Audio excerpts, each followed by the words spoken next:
আজকে আপুদের সাথে একটা ফাঁকিবাজি রেসিপি শেয়ার করব বাচ্চাদের জন্য। আমার নাজানকে যেহেতু এখন সলিড খাবার শুরু করে দিয়েছি, প্রায় ১ মাস হলো সে সলিড খাবার খায়। এখন তার ৭ মাস বয়স। তো আমি চিন্তা করলাম তার জন্য কিছু খাবার আমি প্রিপেয়ার করে রাখি। কারণ বাচ্চা নিয়ে সবকিছু একা করা একটু টাফ হয়ে যায়।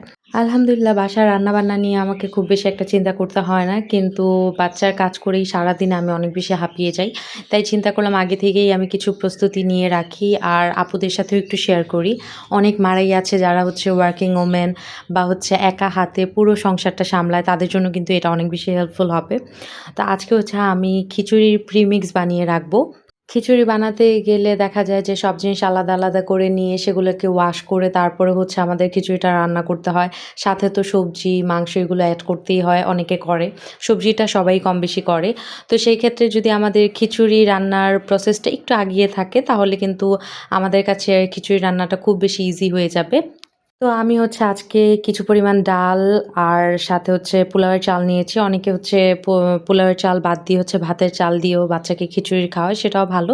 কিন্তু আমি নাজানকে ছোটবেলা থেকেই হচ্ছে পোলাওয়ের চালটাই খাওয়াই। সে কারণে আমি হচ্ছে এখানে পোলাওয়ের চাল নিয়ে নিয়েছি, মুগ ডাল নিয়েছি, মসুর ডাল নিয়েছি এবং সাথে, সাথে কিন্তু আমি এখানে বুটের ডালটাও দিব।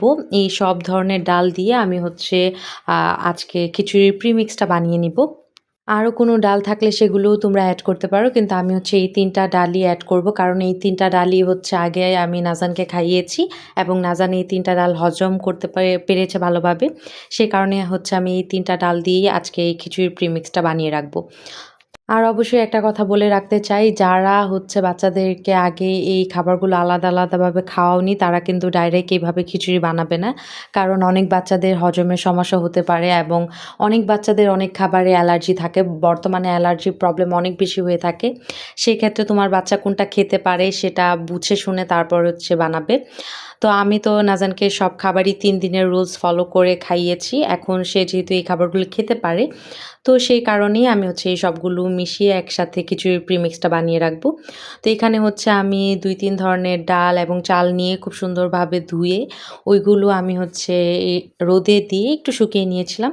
যখন হচ্ছে মোটামুটি পানিটা শুকিয়ে যাবে তখন হচ্ছে আমি একটা কড়াইয়ের মধ্যে নিয়ে এটা হালকাভাবে ভেজে নিয়েছি এবং ভাজার পরে সেটা হচ্ছে আমি ব্লেন্ডারে দিয়ে গুঁড়া করে নিয়েছি। খুব মিহিভাবে গুঁড়া না করলেও হবে, একটু দানাদার রাখার চেষ্টা করবে, তাহলে হচ্ছে বাবুরা দানাদার খাবারটা ছোটবেলা থেকেই খাওয়া শিখবে। তো এই যে আমি হচ্ছে এখন এটা একটা বক্সে খুব সুন্দরভাবে রেখে দিব। তো পরের দিন হচ্ছে এটা দিয়ে আমি খিচুড়ি রান্না করছিলাম। এটার ডিটেইলস আরেকটা ভিডিও তোমরা পেয়ে যাবে। তো এইভাবে যদি প্রিমিক্স করা থাকে তোমরা শুধু এটার সাথে পানি এড করবে আর চাইলে সবজি এড করতে পারো এবং এটা কিছুক্ষণ জাল করে নিবে, তাহলেই কিন্তু ইনস্ট্যান্ট খিচুড়ি রান্না হয়ে যাবে। কোনো আর ঝামেলা থাকবে না।